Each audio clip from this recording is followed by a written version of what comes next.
2023 ఫిబ్రవరిలో టర్కీలో ఒక భయంకరమైన భూకంపం వచ్చింది. అప్పుడు టర్కీని అందరికంటే ముందు ఆదుకుంది ఎవరో తెలుసా? భారతదేశం. అయితే భారత్లో ఉన్న ఎన్డీఆర్ఎఫ్ బృందాలను టర్కీకి పంపించి మరి టర్కీని ఆదుకుంది భారతదేశం. అయితే అదే భారతదేశం పైన ఇప్పుడు టర్కీ విషం చిమ్ముతుంది. ఏదేమైనా కూడా ఎప్పుడు కూడా మేము పాకిస్తాన్కి అండగా ఉంటామంటూ కూడా టర్కీకి సంబంధించిన ప్రైమ్ మినిస్టర్ కూడా స్టేట్మెంట్స్ ఇవ్వడమే కాకుండా పాకిస్తాన్కి వచ్చి పాకిస్తాన్కి టర్కీ సైన్యాన్ని కూడా పంపించింది టర్కీ. అయితే ఈ నేపథ్యంలో సాయం చేసిన భారతదేశాన్ని కూడా వెన్నుపోటు పొడిచడమే కాకుండా భారతదేశానికి అగెయిన్స్ట్గా టర్కీ సైన్యాన్ని పంపించింది అక్కడి ప్రభుత్వం. అయితే ప్రజెంట్ బిగ్ స్క్రీన్ పైన మీరు పాకిస్తాన్ ప్రైమ్ మినిస్టర్ అదేవిధంగా టర్కీ ప్రైమ్ మినిస్టర్కి సంబంధించిన విజువల్స్ కూడా చూస్తున్నారు. సో పహల్గామ్లో జరిగిన ఉగ్రదాడి తర్వాత పాకిస్తాన్ పైన భారత్ మెరుపు దాడి చేస్తుంది. ఈ నేపథ్యంలో భారత్కి ప్రపంచవ్యాప్తంగా సపోర్ట్ వస్తుంది. ఉగ్రవాదం ఎక్కడ ఉన్నా కూడా అణిచివేయాలి. ఉగ్రవాదాన్ని ఎవరు సపోర్ట్ చేసినా కూడా కంప్లీట్గా వాళ్ళని కూడా డిస్ట్రాయ్ చేయాలి అన్నట్టుగా ప్రపంచ దేశాలు భారత్కి సపోర్ట్ ఇస్తుంటే టర్కీ మాత్రం పాకిస్తాన్కి సపోర్ట్ చేస్తూ మేము చివరి దాకా కూడా పాకిస్తాన్తోనే ఉంటాము, కష్టమో నష్టమో పాకిస్తాన్తోనే స్నేహం మాకు ముఖ్యమంటూ కూడా టర్కీ ప్రైమ్ మినిస్టర్ కూడా చెప్పడమే కాకుండా మొన్న రీసెంట్గా భారత్ ఇంకా పాకిస్తాన్ మధ్య నెలకొన్న టెన్షన్ వాతావరణంలో టర్కీ సైన్యాన్ని అక్కడి ప్రభుత్వం పాకిస్తాన్కి పంపించింది. అయితే రీసెంట్గా టర్కీ ప్రైమ్ మినిస్టర్ కూడా మాట్లాడుతూ కొన్ని స్టేట్మెంట్స్ కూడా పాస్ చేయడం జరిగింది.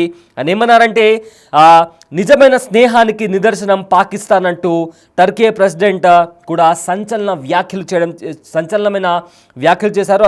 అంతేకాకుండా మంచైనా చెడైనా పాక్ వెంటే ఉంటాము, పాకిస్తాన్ ప్రధాని షెహబాజ్ షరీఫ్ నా ఆప్త మిత్రుడు, భవిష్యత్తులో పాకిస్తాన్కు ఏం అవసరమైన సహాయం అందిస్తామని కూడా టర్కీ ప్రైమ్ మినిస్టర్ కూడా సంచలనమైన వ్యాఖ్యలు చేసింది. అయితే ఇందాక నేను చెప్పినట్లు 2023 ఫిబ్రవరిలో టర్కీలో ఒక భయంకరమైన భూకంపం సంభవించింది. చాలామంది ప్రాణాలు కోల్పోయారు. ఈ నేపథ్యంలో టర్కీ అస్తవ్యస్తమైపోయింది. అప్పుడు ప్రపంచ అందరికంటే ముందుండి టర్కీకి సహాయం అందించింది భారతదేశం.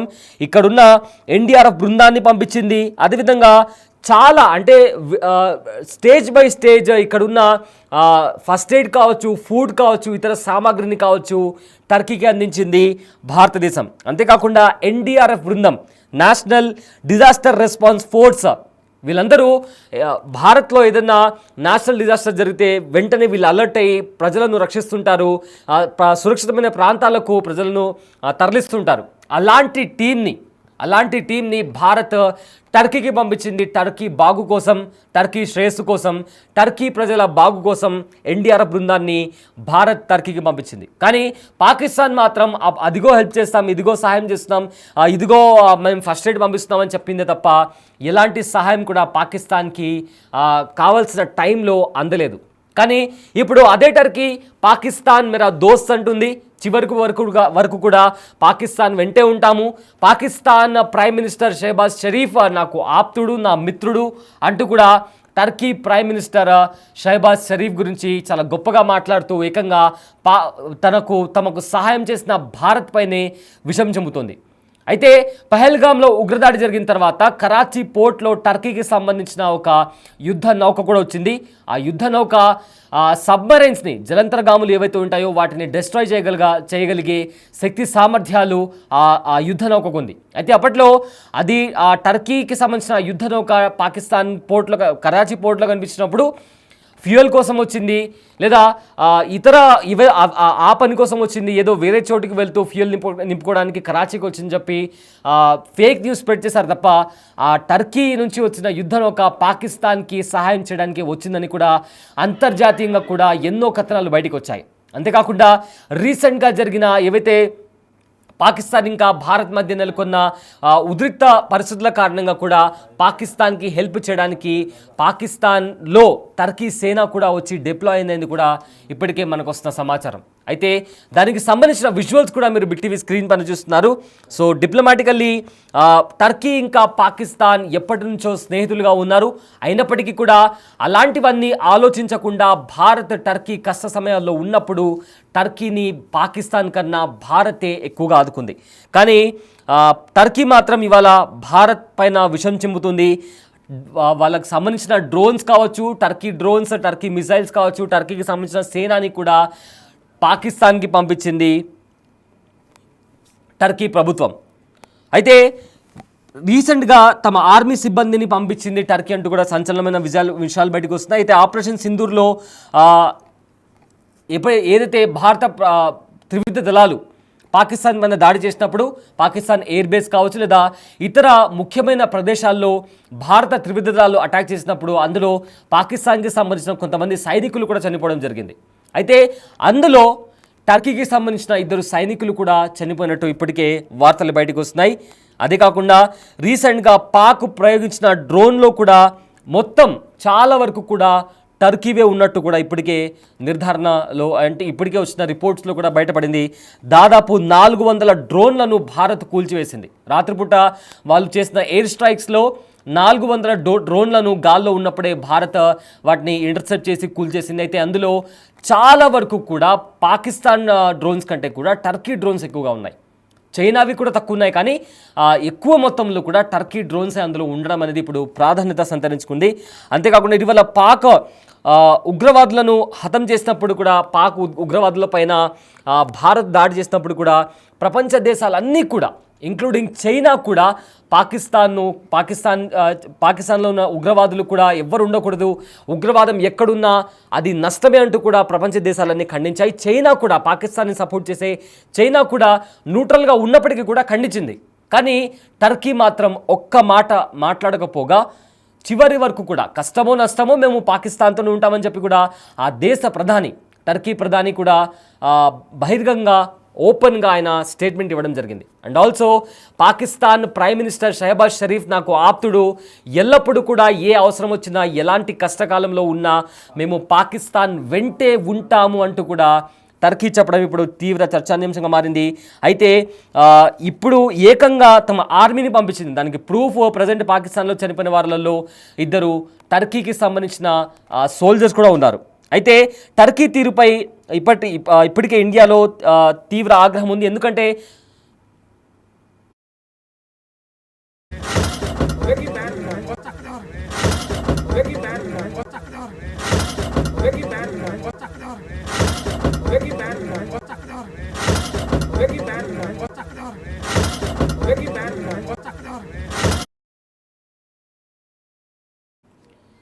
సో టర్కీ చేసిన ఈ పనికి ఇప్పుడే భారత్లో చాలామంది విమర్శలు చేస్తున్నారు. ఇప్పటికే టర్కీకి సంబంధించి యాపిల్కి సంబంధించి ట్రేడ్ ఏదో ఉందో ఆ ట్రేడ్ని క్యాన్సిల్ చేసుకున్నారు. గ్రనైట్ని కూడా, అంటే మార్బుల్స్ ఏవైతే ఉంటాయో వాటిని కూడా ఇంపోర్ట్కి సంబంధించి, ఎక్స్పోర్ట్స్కి సంబంధించి కొన్నింటి వాటిపైన ఇప్పటికే ఆంక్షలు విధిస్తున్నట్టు కూడా తెలుస్తుంది. అయితే ఎందుకు ఇలా రెస్పాండ్ అవ్వాల్సి వస్తుంది అంటే, టర్కీలో 2023 ఫిబ్రవరిలో, ఇందాక మనం స్టార్టింగ్లోనే దీని గురించి మాట్లాడుకున్నాం, 2023లో టర్కీలో భయంకరమైన భూకంపం వచ్చింది. ఆ భూకంపంలో టర్కీ చాలా వరకు కూడా టర్కీలో దారుణమైన పరిస్థితులు నెలకొన్నాయి. అక్కడ కమ్యూనికేషన్ కావచ్చు, ప్రజల జీవితాలు కావచ్చు అస్తవ్యస్తమై టర్కీ చాలా దారుణమైన పరిస్థితిలో ఉన్నప్పుడు అందరికంటే ముందుగా రెస్పాండ్ అయింది భారతదేశం, భారత ప్రభుత్వం. ఎన్డీఆర్ఎఫ్ బృందాలను పంపించింది, మెడిసిన్స్ పంపించింది, ఫుడ్ కావచ్చు, చిన్నపిల్లలకు కావాల్సిన పదార్థాలు కావచ్చు, ఎవరైతే గర్భిణీ స్త్రీలు ఉంటారో వాళ్ళ కోసం కావాల్సిన మెడికేషన్స్ కావచ్చు, చాలా వరకు కూడా దశల వారీగా పెద్ద పెద్ద కార్గోస్లో కూడా టర్కీకి పంపించింది భారతదేశం. పాకిస్తాన్ ఎప్పుడో చివరిలో రెస్పాండ్ అయింది తప్ప అది కూడా కావాల్సిన టైంలో రెస్పాండ్ అవ్వలేదు. సో అందుకే ఇప్పుడు భారత్ కూడా చాలా సీరియస్గా ఉంది టర్కీ పైన. ఇంత హెల్ప్ చేస్తే మళ్ళీ భారత్ పైన ఎదురు దాడి చేస్తారా అని చెప్పి కూడా భారతదేశం చాలా సీరియస్గా ఉంది. ఇప్పటికే యాపిల్స్ కావచ్చు లేదా గ్రెనేడ్స్కి సంబంధించి కూడా ఇప్పటికే ఆంక్షలు విధించింది. ఫర్దర్గా కూడా టర్కీతో ఉన్న ఏవైతే ఒప్పందాలు ఉన్నాయో వాటి మీద కూడా భారత్ ఏమైనా యాక్షన్ తీసుకోబోతుందా, ఏమైనా ఆంక్షలు ఉండబోతున్నాయా టర్కీ పైన అనే దానిపైన కూడా ఇప్పుడు పెద్ద మొత్తంలో కూడా చర్చ నడుస్తుంది. సో అంత స్నేహపూరితంగా ఉన్నప్పటికీ కూడా టర్కీ ఇలా బిహేవ్ చేయడం ఏంటని కూడా ఇప్పటికే చాలా వరకు కూడా పెద్ద మొత్తంలో నిరసనలు వినిపిస్తున్నాయి. టర్కీకి సంబంధించి ఫర్దర్గా భారత ప్రభుత్వం ఎలాంటి చర్యలు తీసుకుంటుంది, పాకిస్తాన్ మీద ఇప్పటికే సింధు జలాల ఒప్పందాన్ని రద్దు చేసుకుంది, అటారీ బార్డర్కి సంబంధించి కావచ్చు, లేదా కొన్ని ఇంపోర్ట్స్కి సంబంధించి డైరెక్ట్ ఆర్ ఇండైరెక్ట్ ఇంపోర్ట్స్ని కూడా నిలిపివేయాలని చెప్పి కూడా ఆంక్షలు విధించింది. మన గగనతలంలో పాకిస్తాన్కి సంబంధించిన ఏ ఏరోప్లేన్ కూడా రాకూడదు అని కూడా ఆంక్షలు విధించింది. సో ఇలా పాకిస్తాన్ పైన పలు రకాల ఆంక్షలు విధించింది భారత్. సో ఇప్పుడు టర్కీ కూడా భారత్ పైన విషం చెందుతుంది. సో ఈ నేపథ్యంలో భారత్ ఎలాంటి చర్యలు తీసుకోబోతుంది టర్కీ పైన అనేది కూడా ప్రజెంట్ ప్రాధాన్యత సంతరించుకుంది. ఇప్పటికే పాకిస్తాన్తో చాలా వరకు కూడా ఏవైతే ఒప్పందాలు ఉన్నాయో లేదా పాకిస్తాన్కి ఇండియాకి మధ్య ఉన్న సంబంధాలు కూడా తీవ్ర స్థాయిలో దెబ్బతిన్నాయి. సో అనూహ్యంగా అంటే చైనా పాకిస్తాన్కి సపోర్ట్ చేస్తున్నప్పటికీ కూడా భారత్కి అగెయిన్స్ట్గా అవి డ్రోన్స్ కానీ మిసైల్స్ కానీ పంపిస్తున్నప్పటికీ కూడా ఉగ్రవాదం అనేది ఎక్కడా ఉండకూడదు అని ఒక న్యూట్రల్ స్టేట్మెంట్ పాస్ చేస్తుంది. కానీ టర్కీ మాత్రం ఆ పని చేయలేదు. ఎందుకంటే ఇక్కడ పహల్గామ్ ఉగ్రదాడిలో చనిపోయింది అమాయకులు. ఎలాంటి వాళ్ళకేం తెలియదు, అక్కడ పర్యాటకానికి వచ్చిన అమాయకులు. అలాంటి అమాయకులను అక్కడ వాళ్ళ ఐడెంటిటీ అడిగి వాళ్ళ మతం అడిగి వాళ్ళను చంపేస్తే ప్రపంచ దేశాలన్నీ ఖండిస్తే భారత్ నుంచి ఎంతో సహాయం తీసుకున్న టర్కీ మాత్రం ఇలా బిహేవ్ చేయడం అనేది నిజంగా చాలా వరకు కూడా భారత్లో ఉన్న చాలామంది కూడా దీన్ని విమర్శిస్తున్నారు. సో ఖచ్చితంగా టర్కీ దీన్ని సరిదిద్దుకుంటే, టర్కీ తాను చేసిన తప్పును సరిదిద్దుకుంటే తప్ప ఫర్దర్గా టర్కీకి భారత్ సహాయం అందించే అవకాశాలు అయితే కనిపించట్లేదు.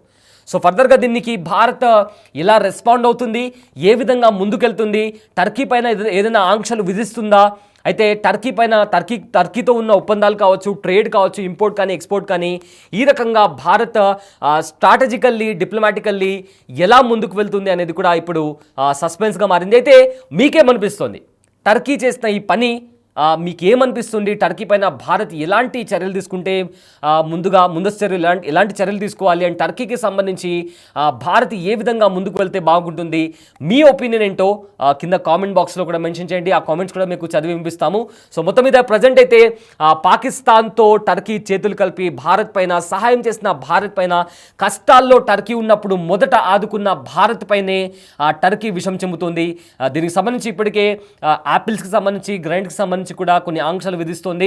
సో ఫర్దర్గా టర్కీ ఇంకా భారత్ మధ్య ఉన్న సంబంధాలు ఏ విధంగా ఇది ఏ రకంగా ముందుకు వెళ్తుందనే దానికి సంబంధించి కూడా చాలా ఆసక్తికరంగా మారబోతుంది.